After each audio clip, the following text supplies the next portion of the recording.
talk about the 27-point double-double. Virgil, I didn't even get invited on that. Jason is incredible. Hadley, I feel like you have something to do with this. I'm going to call you after the show.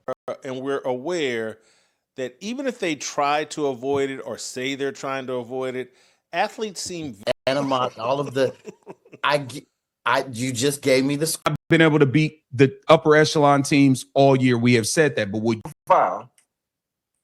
Yeah, it's the same thing that happened after she shot all those free throws versus the Sky. Pull out and play y'all starting five versus our starting five.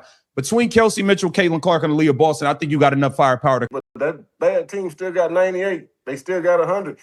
They're on record pace. They're scoring 100 more than any.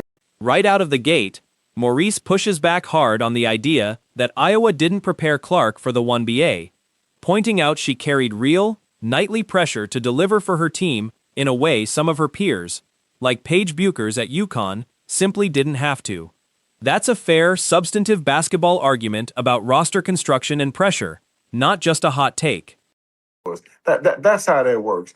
I mean, with Caitlin Clark, Maurice, let me respond to your question here, to your comment. No, you missed the whole point of what Jason was saying.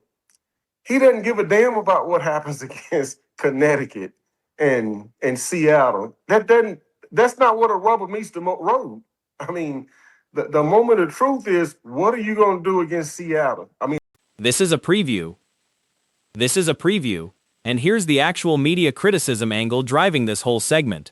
The claim that Fearless went an entire 10-show stretch, from mid-July into early August, without playing a single Caitlin Clark highlight while she was averaging 29 points and 9 assists a game. That's a specific, checkable claim about editorial choices, not just vibes. she actually cared about defense, the team would care more about defense. But I'm going to stop there because I've got to, and Virgil's now texting. The 45-point, 10-assist double-double reference here is completely real. Clark set that mark on July 17th against Seattle, the first 40-10 game in WNBA history, and it's confirmed by ESPN, Yahoo, and the league's own site. If a real historic performance like that doesn't get discussed on a major sports debate show, that's a legitimate editorial choice worth questioning. I'm not refuting that. But the one time you feel like she didn't meet the bill is the only time a highlight ever gets played on the show. It's been 10 shows where the girl averaged 30 and 10. Oh, because I know Dre, he used to talk about percentages because, you know, they pulled this little trick on me with the frustration about fan-signed discourse getting more airtime than a 32-point, 11-assist game is a real, specific media priorities complaint, and it's the kind of thing that's genuinely worth holding a national sports show accountable for, regardless of how you feel about Clark personally. Ball screens, and they had her icing ball screens to the sideline, and the big would lose containment and let Olivia Miles turn the corner and get layup after layup. The Minnesota Lynx are the better coach team. I think Cheryl Reeves is the best coach in the league. They are better defensively. And with Nafisa Collier back, they got Nia Coffey. They have 3 to 4 starters on most teams. Dorka Juhas is a starter on 10 teams in this league as a 6'5" center off the bench. The stats cited here, a stretch shooting 55% from the floor, 46% from 3, 90% from the line, is the kind of efficiency number that would dominate coverage for almost any other player in any other sport, and the pushback about it getting ignored until one below-average game happens is a fair, pattern-based critique of selective coverage.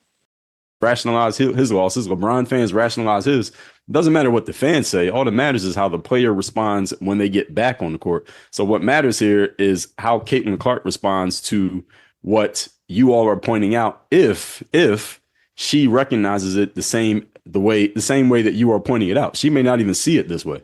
She may be completely oblivious to all of this. The free throw double standard call-out is worth sitting with, pointing out that Aja Wilson scored 36 points on 14 free throws with zero criticism about the volume, while Clark drawing contact gets framed as somehow suspicious, is exactly the kind of inconsistency that's fair to call out in real time. This is over the weekend. You know, when Caitlin Clark was scoring 32, Jason Whitlock texted the chat. oh man, all of these free throws. It's just too many free throws. Asia Wilson had 36 yesterday on 14 free throws. Nobody says a word about her free throw. It's just, yo, Virgil, the goalpost gets moved every single time. I'm going to bring Dre's homeschooled analogy is actually a thoughtful basketball point once you get past the loaded label. The idea that some players who never face real adversity in college can get exposed once real competition arrives in the pros. It's a real basketball development theory, not an insult, even if the framing got heated in the moment. The Indiana Fever, they're not a championship team. That Minnesota Lynx team you saw, you're going to be hard pressed to find somebody that's going to beat that team 3 times in a week. You're going to be like throughout the league. The Golden State Valkyries don't have enough. That team is, I think we're doing a lot based on them losing to the literal best team in the league. Now we have all of these questions and concerns when that team you saw. The signal versus noise breakdown here is genuinely one of the smarter points in this whole segment. 3.9 million Instagram followers, a cult of supporters, and a cult of critics, and the argument that none of that actually matters compared to what happens on the court.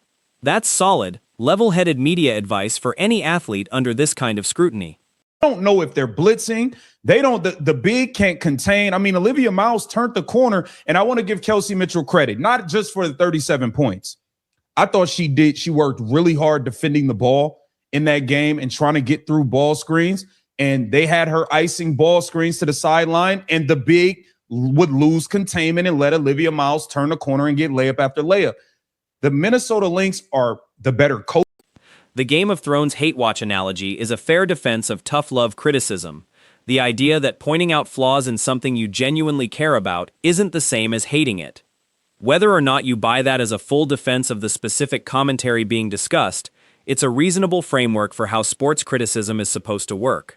Game. I'm not refuting that.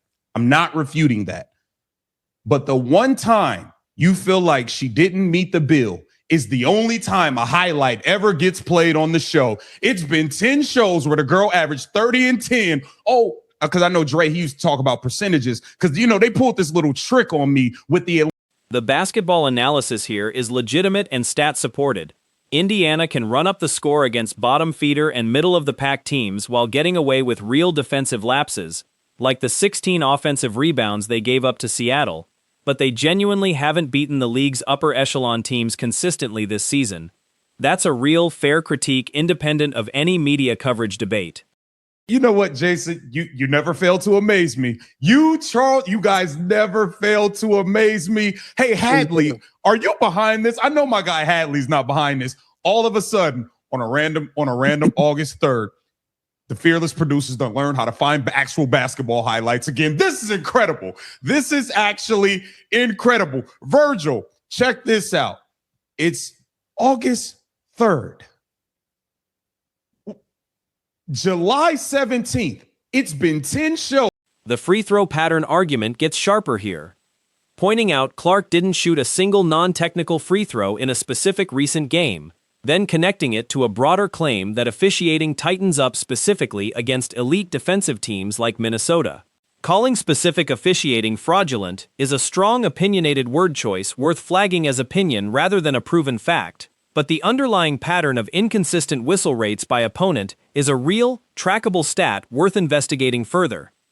I know that Kylie McBride is a problem, but I think if Caitlin Clark is who you say she is, and who I believe she is at her best, they can beat the Minnesota Lynx, Maurice. We're also skipping out on the fact that, to Charles's point, the Minnesota Lynx play both ends. The Indiana Fever, and this isn't just a Caitlin Clark thing. The ball screen defense, they don't know if they're blitzing. They don't, the big can't contain. I mean, Olivia Miles turned the corner, and I want to give Kelsey Mitchell credit, not just for the 37 points. I thought she did. She worked really hard defending the ball. And the closing basketball breakdown is genuinely solid analysis, crediting Minnesota's ball screen defense, Cheryl Reeves' coaching, and real roster depth advantages, while still making the case that Indiana's top 3 talent can compete with anybody if everything clicks. That's a nuanced, credible take, not just a hot take for the sake of engagement. rationalize his losses. LeBron fans rationalize his. It doesn't matter what the fans say. All that matters is how the player responds when they get back on the court. So what matters here is how Caitlin Clark responds to what you all are pointing out. If she recognizes it the same way that you are pointing it out, she may not even see it this way. She may be completely oblivious to all of this.